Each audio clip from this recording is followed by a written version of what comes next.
Good evening, lovely tubers. White Mexican back again for another Market Watch investments video for you guys tonight.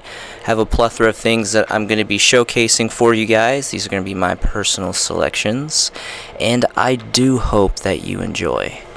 Getting things kickstarted tonight is going to be Gravekeeper's Commandant. This is the high rarity of Ultimate Rare, downing out a Force of the Breaker. I'm a huge Gravekeepers fan myself personally, so special treat on this one.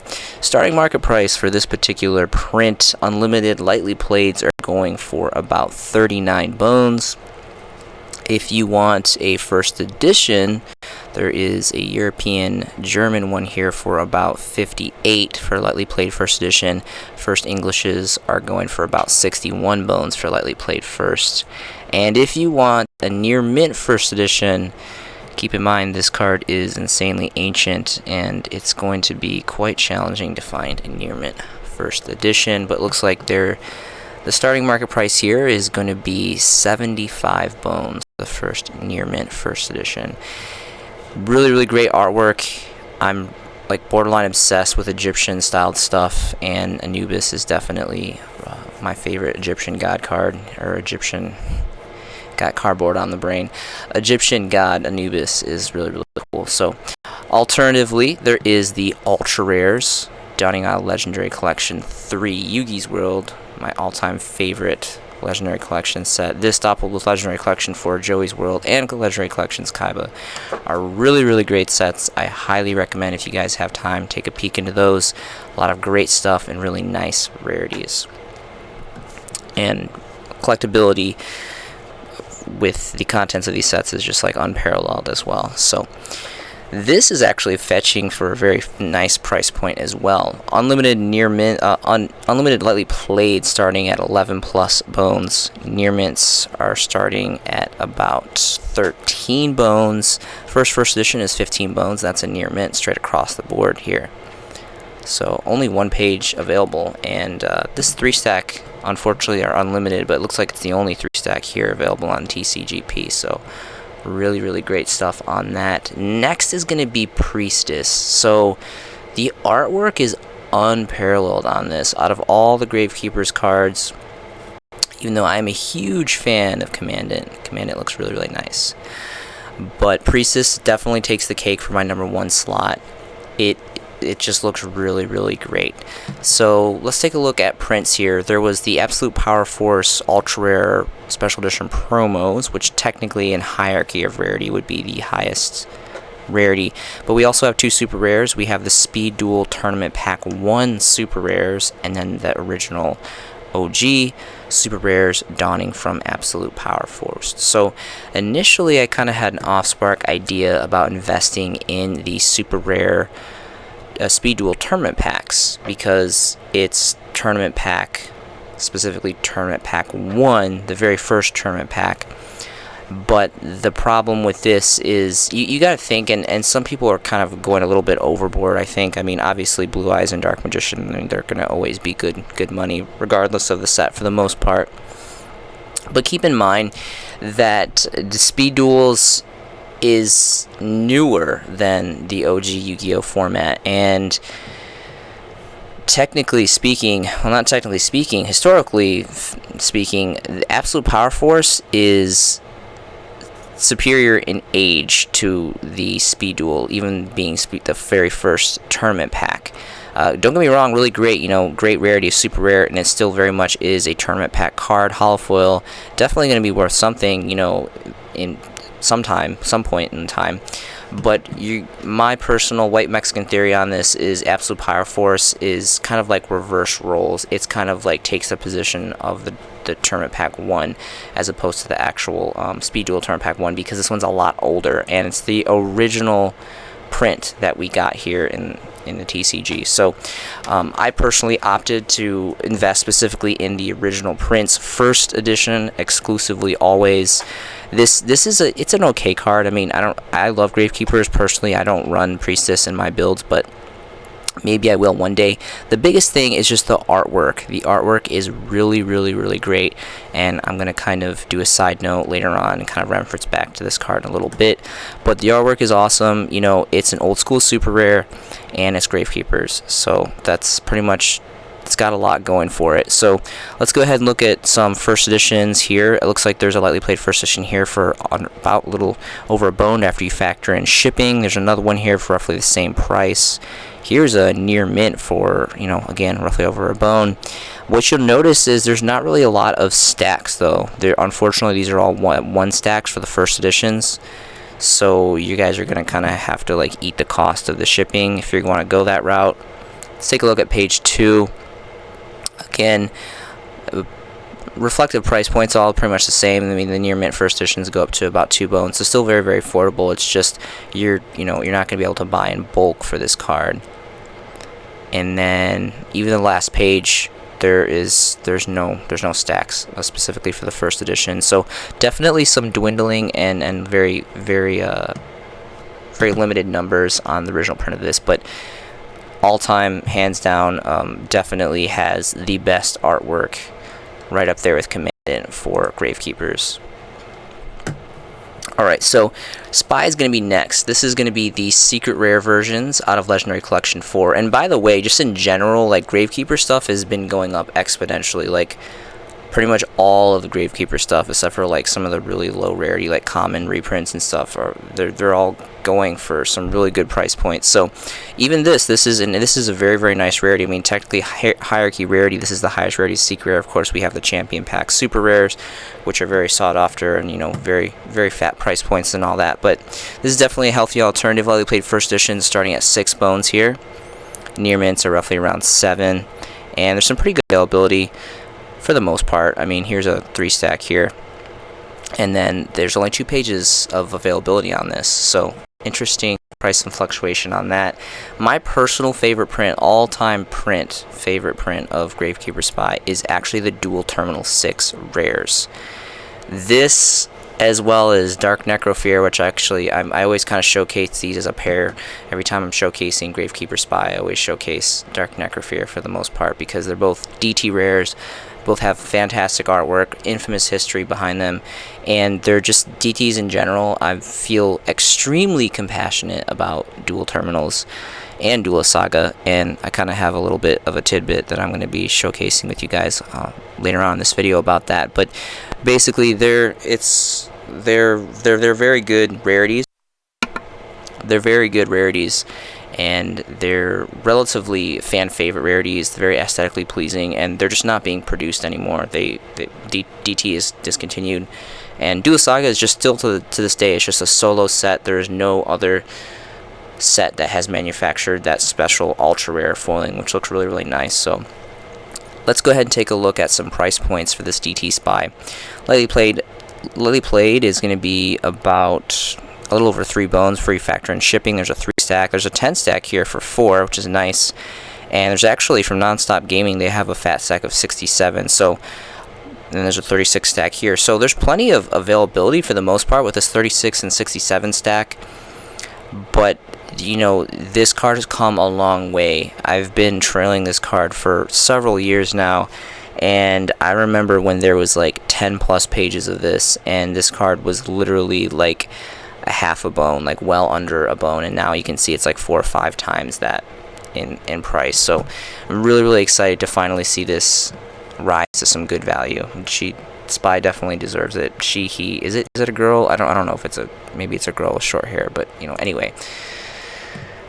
Next is going to be Spiritualists. So unfortunately, this is just a lowly common. It also got a common reprint in one of the tins as well.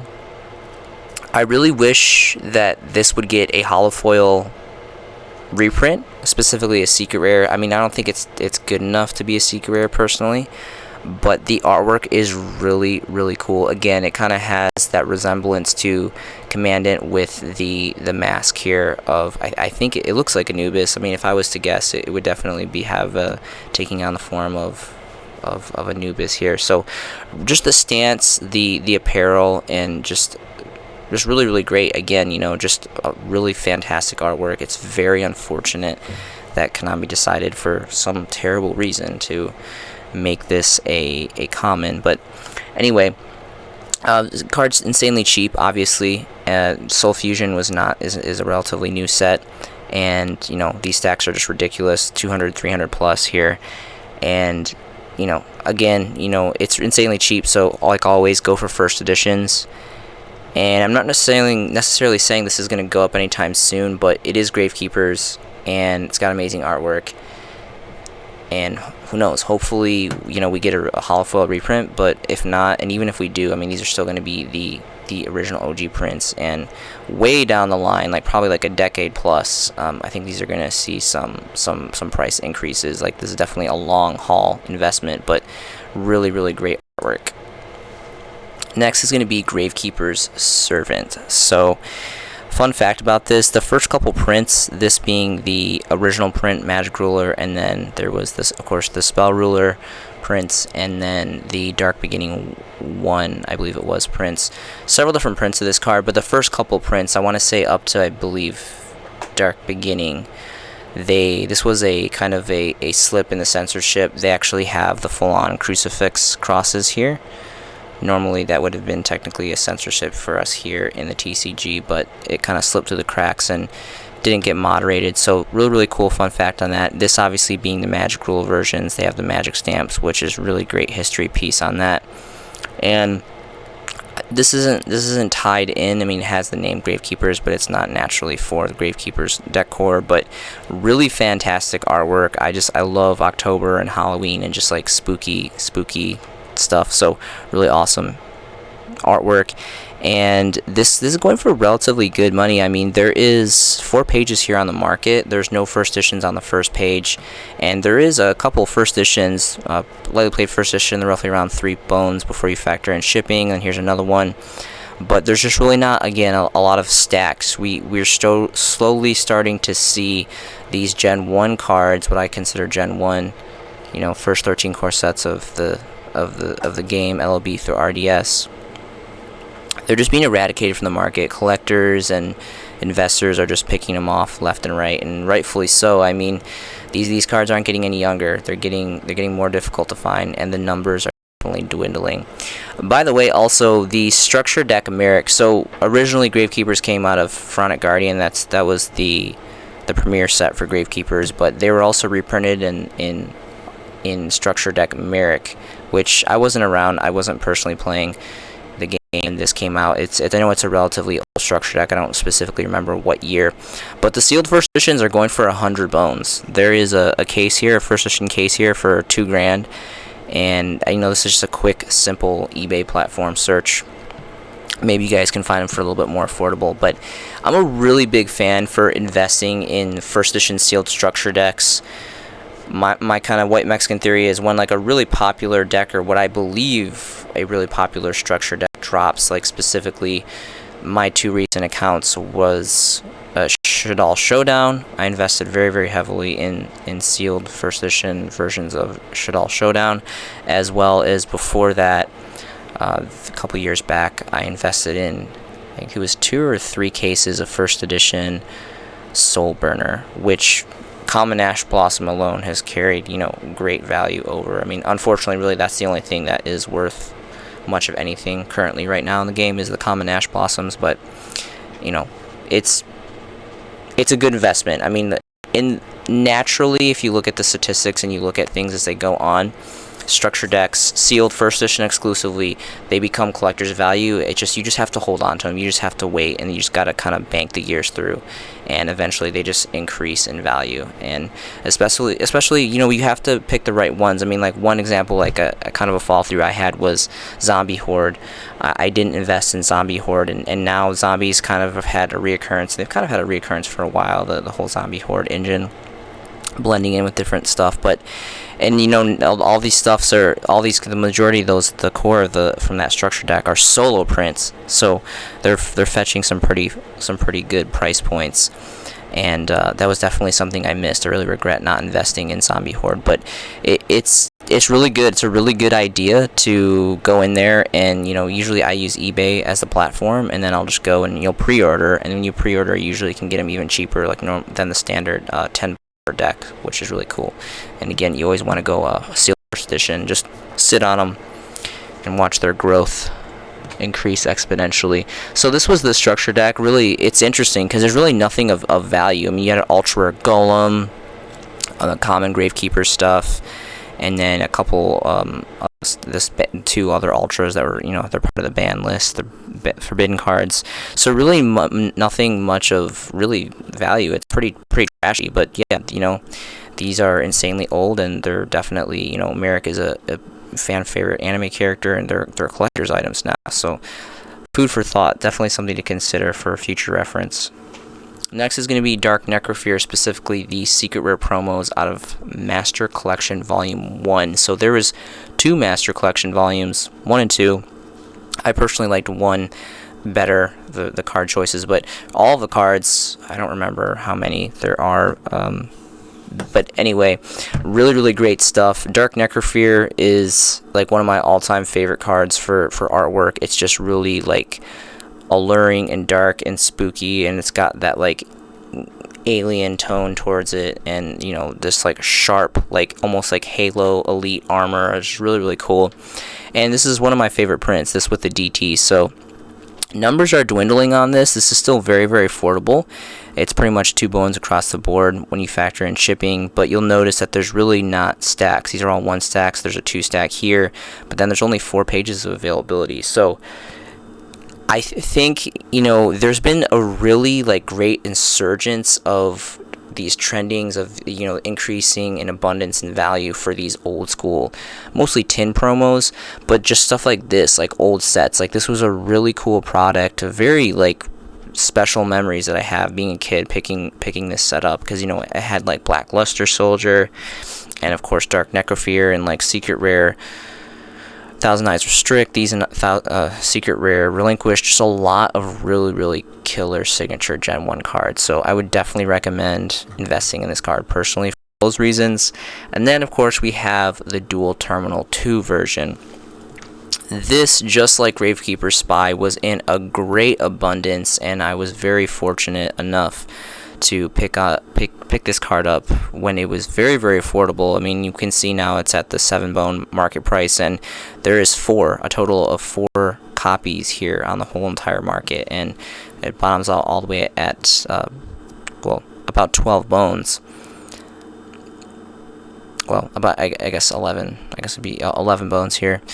So it's just completely gone. Like these cards are just being like just completely torn out of the market, and again, like rightfully so, amazing artwork. Of course, it's DT2, it's a rare, and DT's discontinued. So I mean, I think again, I'm a super avid fan of like all dual terminal stuff, especially for like cards like these. So really great stuff.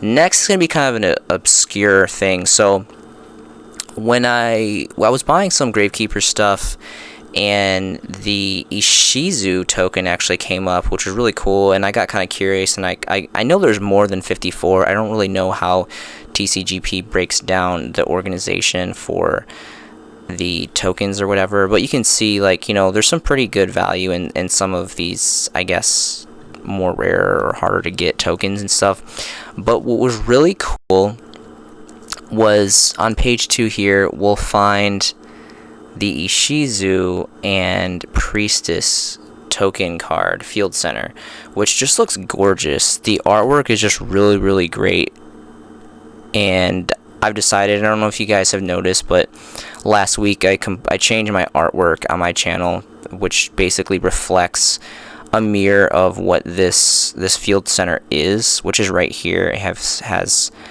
Ishizu and Priestess right here, which is, Ishizu is like one of it, well, she is like my like Gen 1 favorite anime character, and I like Yugi a lot. Yugi, of course, Yugi's like the classic, but this just looks really cool, and these are insanely cheap. These are very cheap, and there's a pretty good plethora on the market here, at least for TCGP. Now, I guess this came from Dual Devastator. I'm not really sure. I did not invest. I didn't personally invest in that set. But I think this looks really, really nice. And again, I mean, if you guys are Ishizu fans, like, I can definitely see this not anytime soon, but again, kind of like a more of a long haul investment, a kind of sit and wait situation. I think that these will definitely, I mean, I know that they will increase in value because this is insane. Like, this is literally like less than a bone a piece. And you can see here's like a 13 stack. Well, here's a 30 stack. There actually used to be, I feel like there used to be a lot more. But anyway, there's 5+ pages. And this card is just insanely cheap. So I know it's going to increase in value because it's just like dirt cheap right now. But in the long term, I think this is really going to go crazy and get an exponential growth in value. So really, really cool stuff. I personally invested in this heavily myself. So if you guys are an Ishizu or a Priestess fan or a fan of both, like I am, I think this is like a really, really solid investment. And I would definitely recommend buying this in bulk. Next is going to be the OG print of Shooting Quasar Dragon, the ultra rare out of Shonen Jump magazine. So this, I believe, has only 2 prints. I think it was Legendary Collections 2 donned a mirroring ultra rare of this. And this was a card that, when I look at this card, I think back to Plant Synchro. When I came back into the game after high school in 2011, after the summer in 2011, a lot of my friends were playing Plant Synchro because that was like a really big deck back then. And really combo heavy, did like a lot of crazy synchro summon and stuff, and this was kind of one of like the signature players. But you know, this is a Shonen Jump, so it's got some great collectability. Obviously, you know, the Shonen Jumps have been discontinued, so they're holding some really good history, merit, and price values. And starting market price here for lightly playeds is 30 bones. Near mints is about 32 after you factor in shipping. And again, these are all 1 stacks, and there's only 1 page left, and then this card is just completely cleared off the market. So really good value on the original print of Quasar Dragon. So I've been talking quite a bit about Dual Terminal. I can't seem to escape it. I feel so compassionately about Dual Terminal and Duelist Saga. So really quick, I just kind of wanted to do some quick flash prices. Obviously, you know, Rescue Cat has got the top slot here, and it's been seeing some pretty good coverage, I feel like, amongst the Yugi tubers, as well as Blue Eyes and Tsukuyomi and Dark Magician. And just, you know, some blockbuster cards here. But personally, my favorites is going to be Magician of Faith. Out of this whole entire set, Magician of Faith is probably my #1. This is also a solo print. I actually picked up one of these for my buddies not too long ago. It's actually worth pretty good money for what it is, mostly because it's a solo print. But Magician of Faith looks really, really great. This is an amazing version of Magician of Faith. And Effect Veiler. Effect Veiler looks really, really good too. And then Tour Guide. Tour Guide, Effect Veiler, and Magician of Faith are just completely blowout for just collectability, for aesthetics, and just being amazing cards in general. You know, throughout the ages of the games, they've had just such signature play stances in the game state. So I would highly recommend you guys check those out. And then just in general, I mean, if you guys want to, I mean, change the settings here from lowest to highest, and then just kind of start in reverse, because this set is one of a kind, and who knows if we'll get another set of this. I kind of hope we do. I kind of hope we do and we don't, because I personally invested very heavily in this set, and it's definitely like a holding investment for me. But the rarity is just really, really nice, and I think it'd be really nice to have the opportunity to get, like, you know, a second round or have this rarity reproduced here in the TCG. So time will tell on that. Next is going to be Star Pack 2013. So Star Pack 2013, if I'm not mistaken, as well as Battle Pack Epic Dawn, which I believe was the first Battle Pack that was ever produced, have Starfoils. And Starfoils I've noticed somewhat of an influx and increase in values for certain ones out of popularity, obviously, but the thing about star foils, like my white Mexican theory on these is they're like an augmented version of dual terminal rarities. They look like dual terminal because it's the same format. All throughout the card it has like the embedded stars, which is set up the same formatting the way that the dual terminal foilings were. And I know that it's not quite the same. It doesn't really have kind of the same effect. Obviously, these are a lot newer than some of the dual terminal cards, and it's just kind of like a different version. But I honestly think, with dual terminals being on such a high rise, and again, like for years, I've had this just very compassionate campaign for Duelist Saga and dual terminal.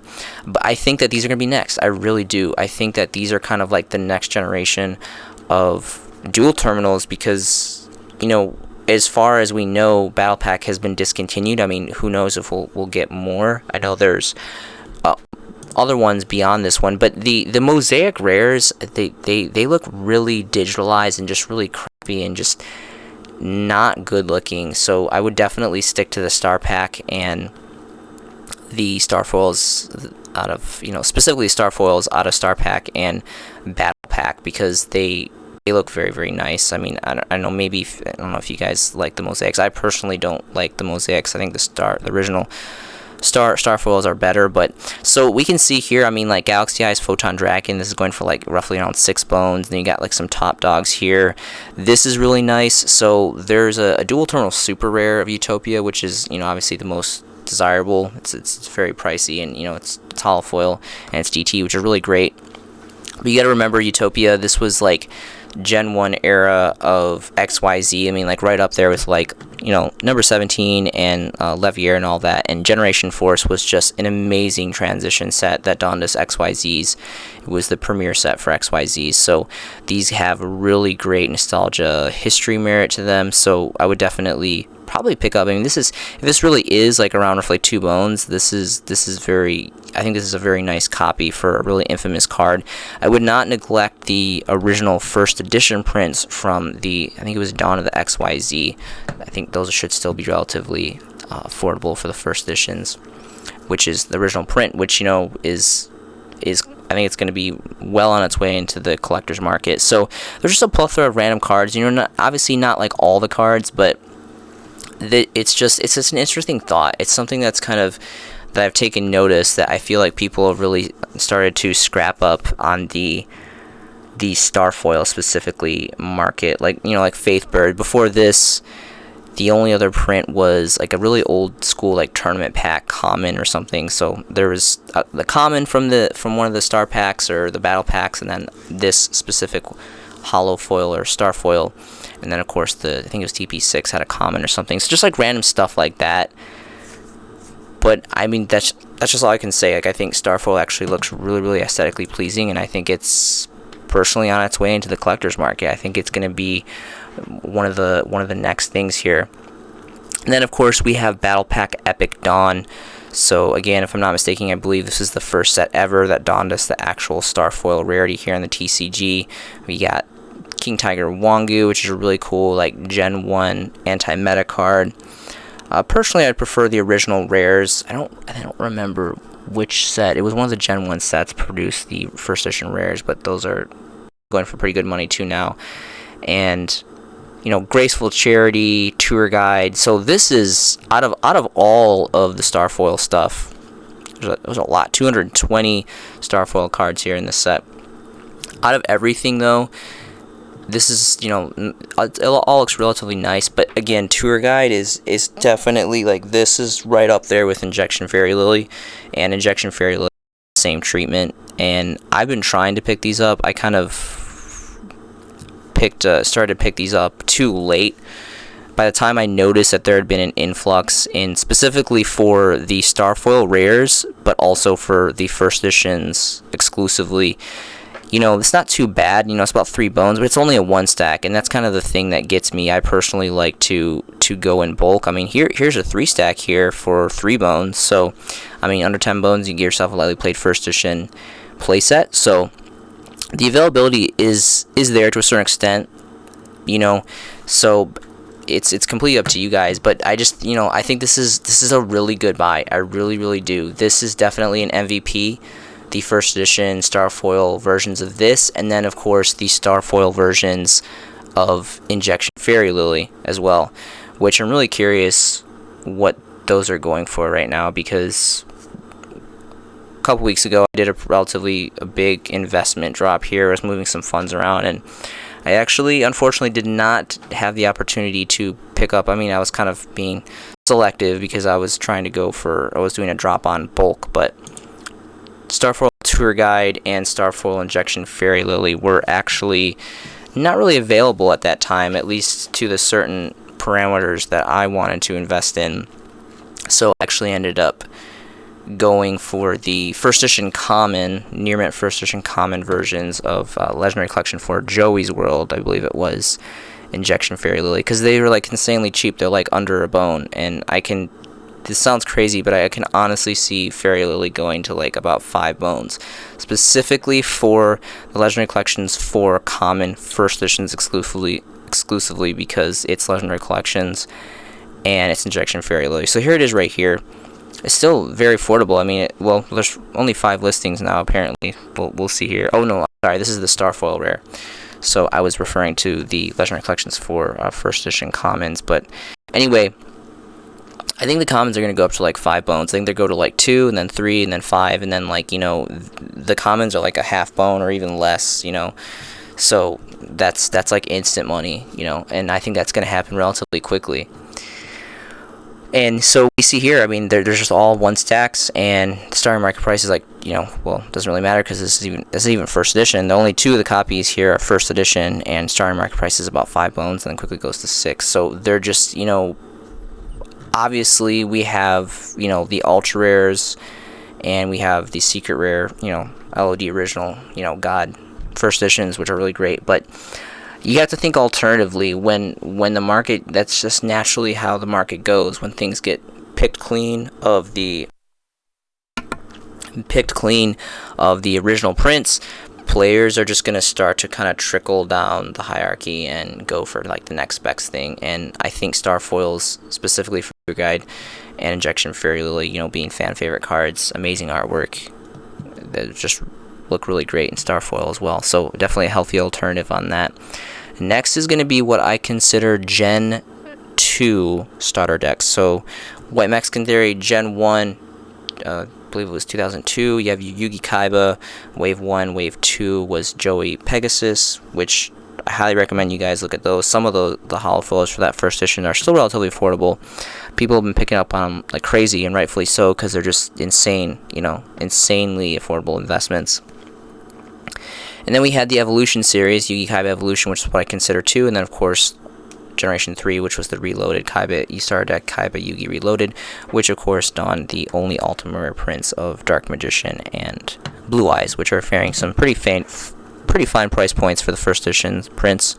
So let's go ahead and look at some price points here. So again, with this is relatively affordable. I mean, here is a lightly played here for about 2 bones after you factor in shipping. But the thing is, again, this is collector's value, so you have to go first edition, like always, with like 99.9% of the content that I cover here.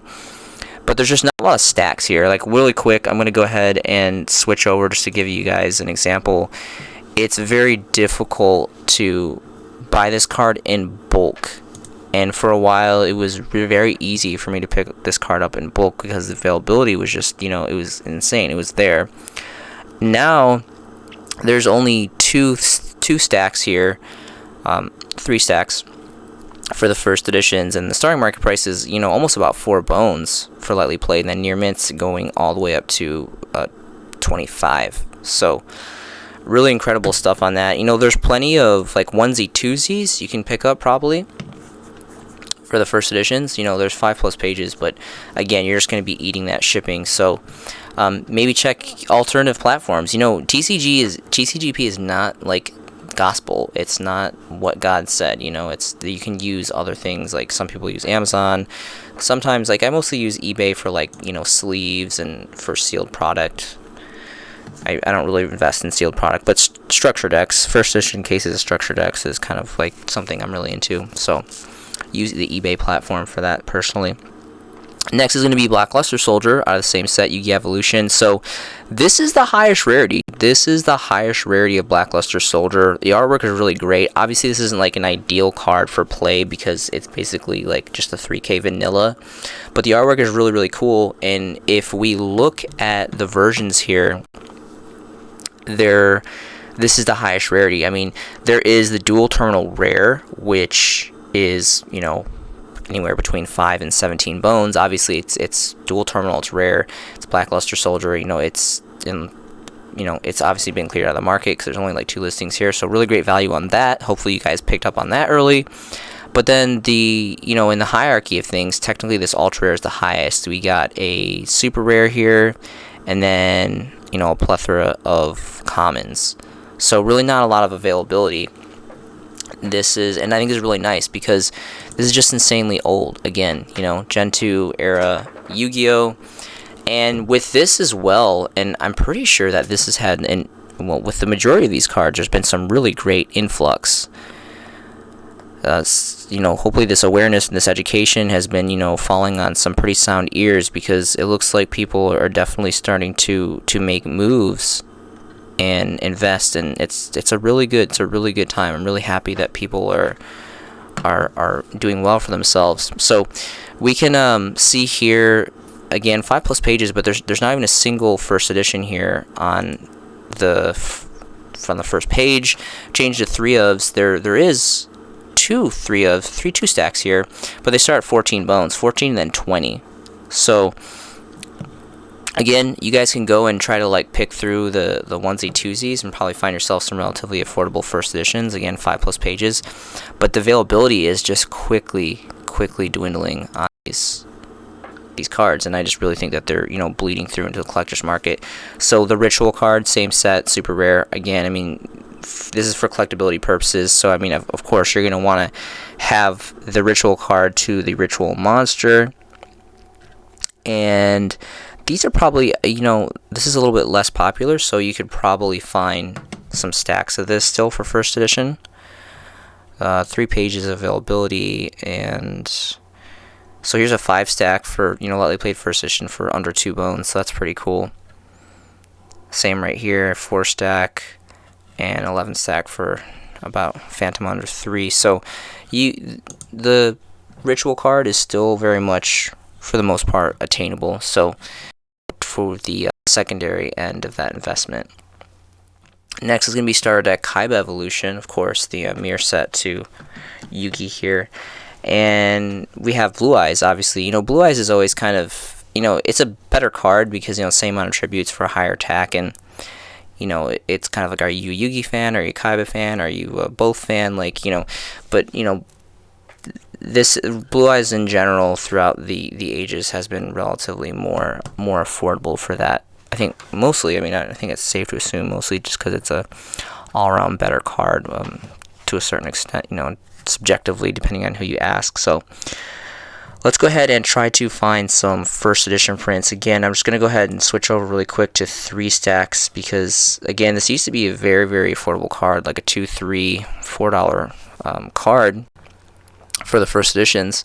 And there's a single 3 stack here, starting market price at 14 plus 2 bone shipping, first editions, which are really, really nice. So again, the availability for these for buying in bulk is just unfortunately not really there.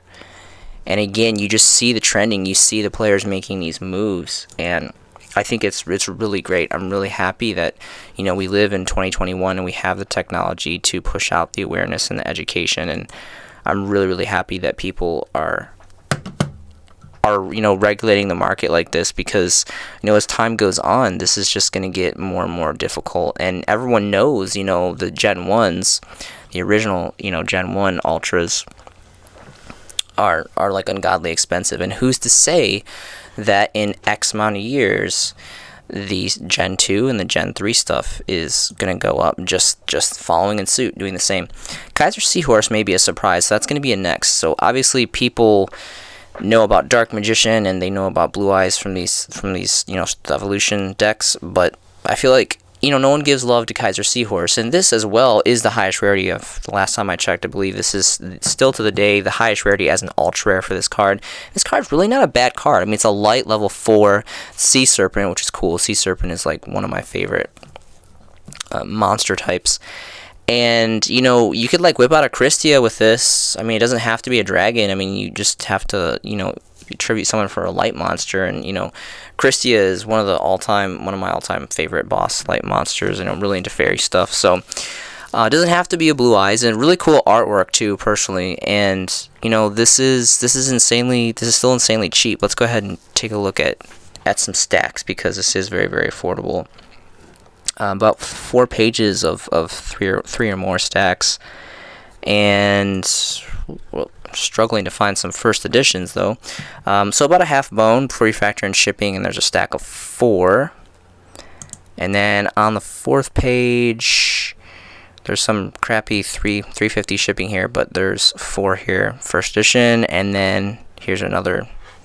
I really hate it when sellers do this. Like, just price your cards how you want them to be priced. Don't do all this sneaky add-in shipping shenanigans. I don't know, it's kind of irks me. But anyway, so some availability left on that. And the last and final showcasing I have for you guys tonight is going to be High Priestess of Prophecy. So this is the original OG print as a secret rare dawning from Return of the Duelist. So I don't think this is particularly a good card. It's definitely not a bad card. And spellbooks, you know, they have the whole infamous history of spellbooks versus dragon rulers and that whole infamous format. And the biggest thing is this card has really great artwork, personally. I think the artwork is really cool. High rarity of secret rare. I think the only other version that we got was, I think there's 2 ultra rares. I think like dual powered and dual power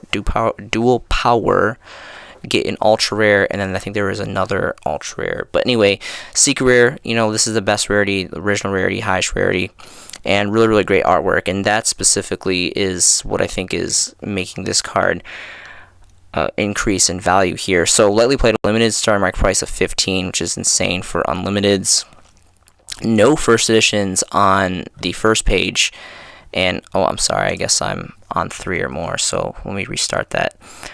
So yeah, lightly played unlimiteds, 15 bones. Near mint is about 20 bones. Again, these are all unlimiteds, which I highly recommend you do not invest in. If you guys can find the means, always go first edition. The first edition print is a near mint, and it's going for 70 bones. It is a 3-stack. And then it bottoms out at 96 bones. So this is seeing some exponential growth. I didn't see this coming.